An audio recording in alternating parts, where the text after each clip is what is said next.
Alright दोस्तों, जैसे कि आप लोगों को मालूम होगा कि वन प्लस स्टार्टिंग से ही फ्लैगशिप स्मार्टफोन्स में ज़्यादा फोकस करता है, बट इंडिया में 10 to 20% लोग ही जो है फ्लैगशिप स्मार्टफोन्स खरीदते हैं।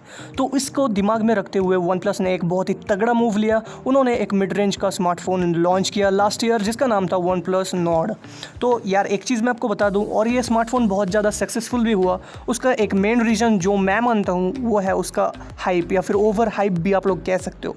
तो अब बात करते हैं यार, ये फ़ोन क्या बहुत ज़्यादा खास है? नहीं यार, ऐसा कुछ नहीं है। वन प्लस का जो CE 5G है मेरे को बहुत ज़्यादा खास नहीं लगा, क्योंकि इसका बहुत ज़्यादा कंप्यूटर्स भी है। और ऐसा कुछ नहीं है यार कि इसका जो एकदम प्रोसेसर एकदम बमदार प्रोसेसर है, या फिर कुछ भी आप लोग तगड़ा मक्खन कुछ भी बोल सकते हो। तो वैसा भी कुछ नहीं है, बिकॉज इस प्रोसेसर के साथ पहले भी बहुत सारे स्मार्टफोन्स आ चुके हैं। But the thing where OnePlus stands out is their oxygen OS। तो यार ये बहुत ही तगड़ा वाला प्रोसेसर के साथ आप लोगों को बहुत ऑप्टिमाइज्ड सॉफ्टवेयर देखने को मिलता है, इसके लिए स्टैंड आउट करते हैं।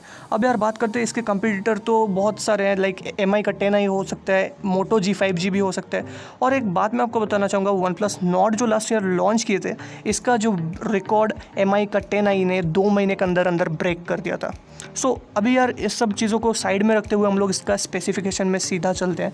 तो यार अभी बात करते हैं, यहाँ पे आप लोगों को बैटरी देखने को मिल जाता है एक 4500 mAh का 33 वाट फास्ट चार्जिंग सपोर्ट भी मिलेगा। एंड्रॉयड 11 देखने को मिल सकता है और ऑक्सीजन OS 11। वेरिएंट आप लोग को 2 देखने को मिलेंगे। स्टोरेज की बात कर रहे हैं तो 128 और 256 GB रोम और 6 और 8 GB रैम के साथ। अब बात करते हैं डिस्प्ले, तो यार डिस्प्ले में आप लोगों को 6.43 इंचेस का फुल HD एमोलेड पैनल के साथ 90 हर्ट्ज का रिफ्रेश रेट वाला डिस्प्ले देखने को मिल जाता है। और साथ ही में स्नैपड्रैगन 750G का प्रोसेसर देखने को मिलता है। अगर कैमरा सेटअप की बात करते हैं तो यार यहाँ पे 4 कैमरा देखने को मिलता है, 64, 8, 5 और 2 मेगापिक्सल का। 64 का प्राइमरी आप लोगों को देखने को मिलेगा, 8 का अल्ट्रा वाइड, 5 का शायद ऑप्टिकल जूम और 2 मेगापिक्सल का मैक्रो कैमरा। अब बात करते हैं फ्रंट में, तो यार 16 मेगापिक्सल का फ्रंट कैमरा देखने को मिलता है। प्राइसिंग बोल रहे हैं 22,000 के आसपास होगा। देखते हैं कितना ज़्यादा अच्छा स्मार्टफोन ये लोग प्रोवाइड करते हैं। यार वन प्लस की एक कमी मैं आपको बताना चाहूँगा, जो कि शुरू से ही प्रॉब्लम में रही है, वो है इसका 5G बैंड।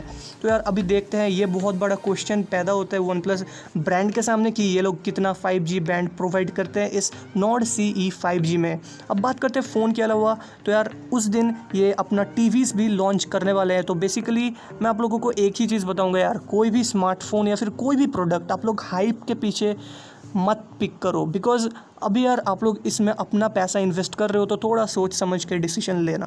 अभी बात करते हैं TVs की, तो यार वन प्लस CE 5G के साथ साथ वन प्लस अपने TVs भी लॉन्च कर रहे हैं। तो यार मैं बेसिकली अभी स्पेसिफिक होकर बात करता हूँ वन प्लस U1S TV का।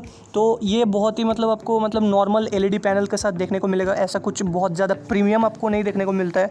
तो फिर भी देखते हैं। तो मैं आपको एक छोटा सा बात बता देता हूँ, वन प्लस U1S है जो एक रीब्रांड है ओप्पो का K9 जो रिसेंटली चाइना में लॉन्च हुआ था। सो पूरा का पूरा सीन कुछ इस टाइप से चल रहा है। अगर आप लोगों को कुछ भी जानने को मिला यार, तो ज़रूर चैनल को सब्सक्राइब करके बेल आइकन को हिट करो। मिलते हैं हम लोग अगली वीडियो में।